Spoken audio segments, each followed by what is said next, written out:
LinkedIn, and Facebook. I'm coming to you for first time in 2024 with another Tuesday talk. Happy New Year! I hope you have enjoyed your time and your break. And if you've decided to have a break, you've enjoyed that time with your friends and family, and if decided that you want to work, it's your decision, and that's fine too. Who said that we have to follow all the rules and traditions? You do whatever you would like to do, as long as it's a conscious decision and it's something that you want to do. Either way, I hope you are enjoying your time. And yes, another Tuesday talk, and the conversation today is about putting an end to this internal dialogue of I'm not doing enough or I haven't progressed enough. So, yes, this is a time for it because at this time of the year, everyone is talking about reflections and resolutions. And it's quite easy to look back and think, oh, God, I'm still where I am.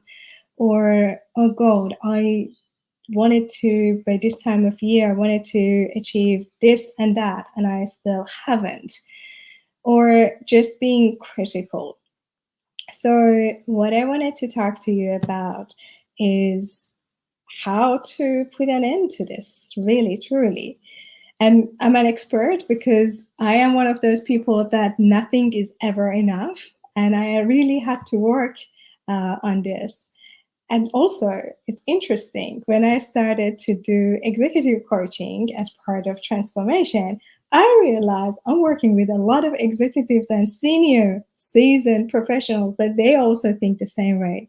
So I thought, okay, there is perhaps something that I can share both from my personal experience and my clients and my colleagues.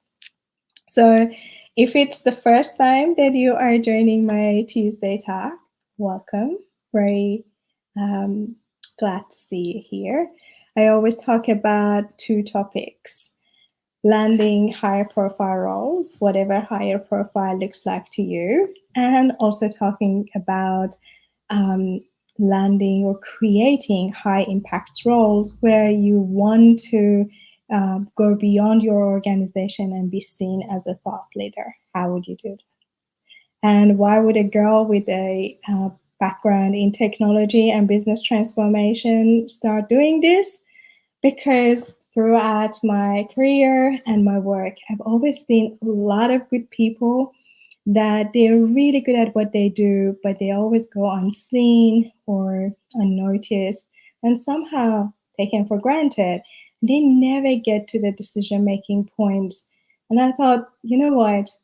I would like to be able to do something about it because our corporate land needs a little bit of shakeup. It's not that corporate land is evil, it just needs a little bit more, perhaps, different way of operating and doing things. So if we get to put people that they have ideas and they are the ones that they have heart of everything in those decision making positions, we probably be able to change something. So yeah, if it's the first time that you're here, I welcome you. And I hope the stuff that I share here, either from my personal experience or my clients, are useful to you to navigate corporate land. And if you're returning, welcome back, my friend. Today's topic, putting an end to I'm not progressing enough, or I'm still where I am, or I don't get enough time to do the things that I want to do. It's an internal chatter.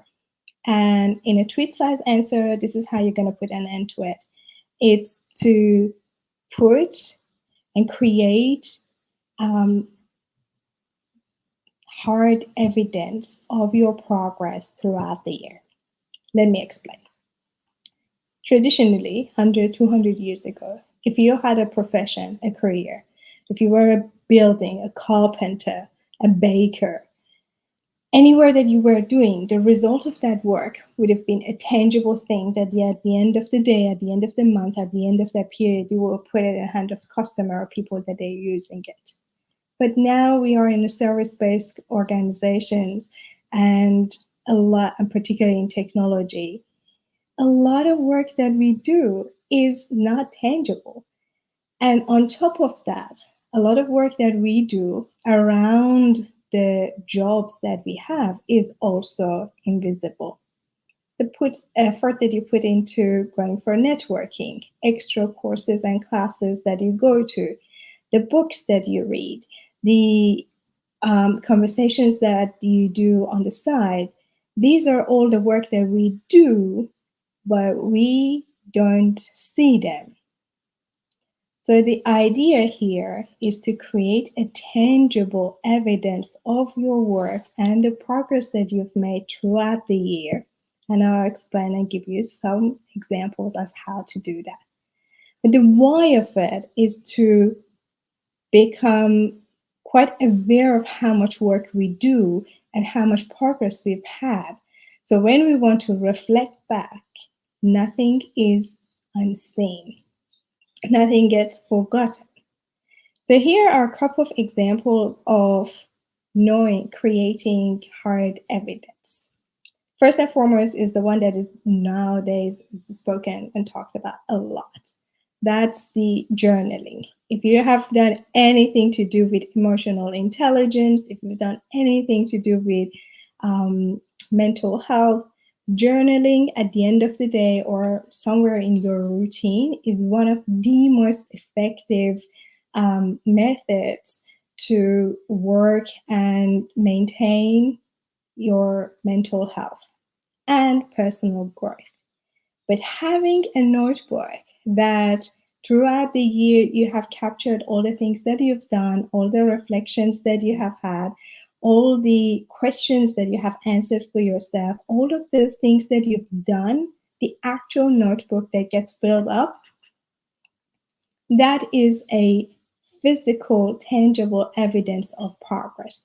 So you just literally need to work through that and just flip through that and see how much you've done in just one simple tool.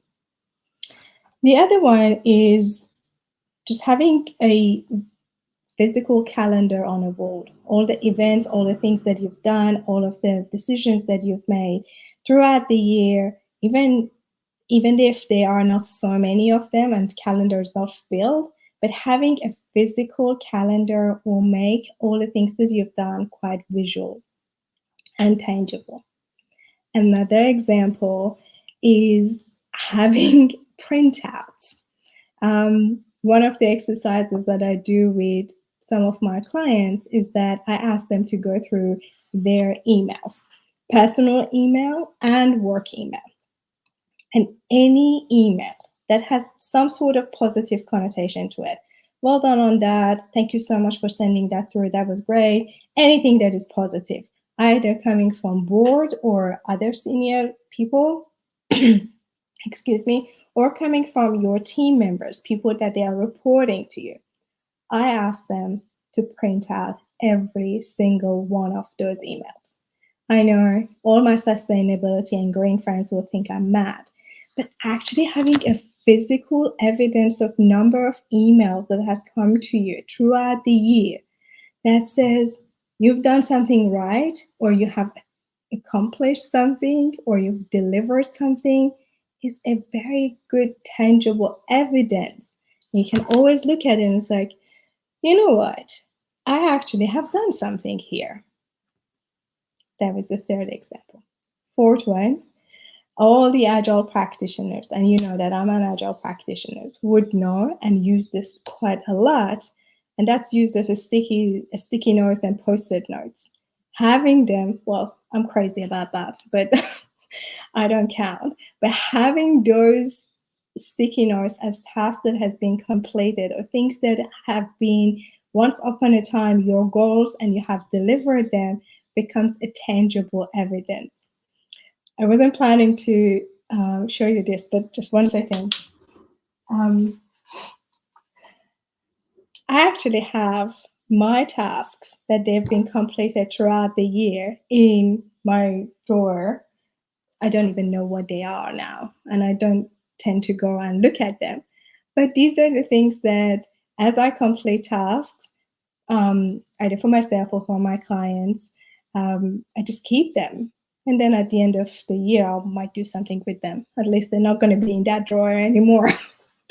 But my point is, throughout the year, creating tangible evidence of the things that you have completed is exactly what you need to be able to quiet your mind as, I'm not progressing enough. I haven't done anything. I'm busy. I'm still where I am. No, you're not. And here's what you can do. Um, During this break, or any time that you decide to have a look back, go through all your files, all your documents, your work calendar, even sometimes your chat and your phone, and see all the things that would they have been an achievement and progress towards your personal goal. Either print them or write them on a piece of paper, anything that works for you, and just see what comes up. Just see how much you have accomplished. And that will give you a sense of calm, peace, achievement, and progress. You'll be surprised that how many really senior managers, executives, VPs, seasoned professional SMEs, they all struggle with not being fair with themselves and not being able to see how much they have achieved. I used to think this is for well, obviously I'm biased. I was biased, and I used to think this is for younger generation, that they just are impatient and they just want to get to end of the month. They don't know how much work has needs to happen in order to go from A to B. But that's not true. I realized all the hyperachievers, all those goal orientated people that we see are successful, they all suffer from this concept of, or this chatter of, I'm not progressing, I'm not progressing enough. And I do research a lot in the area of behavioral psychology. And when I always look for techniques and methods that bring some sort of help us to manage one of these internal dialogues. And this was something that I have used for many years, and I teach, and I encourage a lot of people to implement and use. And as time passed, I realized I was biased. Not only young, driven, ambitious people are suffering and dealing with this internal dialogue, but also senior people still have the same thing. The thing is, by doing this exercise, bringing tangibility to what you have achieved, you become more fair to yourself. The key thing to doing this exercise is to be able to see yourself on what you've achieved and simply be fair.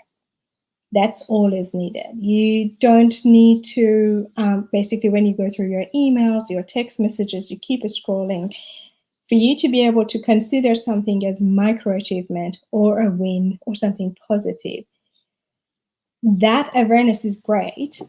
But what is it that you consider as achievement or as success? That's up to you. And different people have different level of standards to consider something as achievement or as a progress or as something positive that is worth being captured. That I leave to you. So the invitation today is just to capture them. However, I'm asking you to be fair to yourself. Easiest way to be fair to yourself: look at people that they are reporting to you or used to report to you, or people that you love. And if they do something similar, to what you currently are looking at? And will you acknowledge their progress? If the answer is yes, it's worth being captured. It's easy to be fair to others, but most of the time we're not so fair to ourselves. So in this exercise, there's two parts to it. Let's go throughout the year and capture everything that you would consider a positive thing, the progress. Second one, in doing that, be fair to yourself, the same way that you will be fair to your team members or to someone that you love. All right, my friends, I shared what I had. I thought it's a good time because it's everywhere on internet and LinkedIn and I don't know, Instagram and everywhere. It's time for reflection, and then probably in a week or so we get to resolutions. But I thought a better way of reflection is to make it tangible. So now you have hard evidence and a big document and a ledger of your progress, so you can truly claim your progress and feel that ease and calm and progress internally with some external evidence. Well, next week, I'm going to be talking about something that is, again, season for it, resolutions. And I'm going to tell you how we are not going to set any resolutions. Yes, I know it's controversial, but you're going to do something different and something differently if you want to get different results. So next week, I hope you join me, same time, same place, and hopefully different people. I'll see you next week, Tuesday.